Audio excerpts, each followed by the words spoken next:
ওপর থেকে আসছে।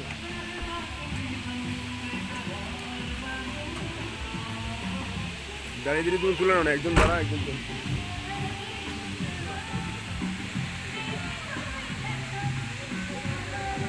কোনো তো ঠান্ডা নেই।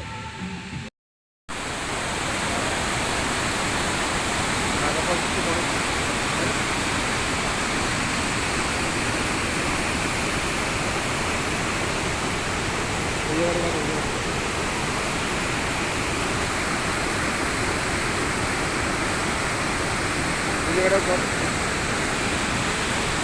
উপরেরটা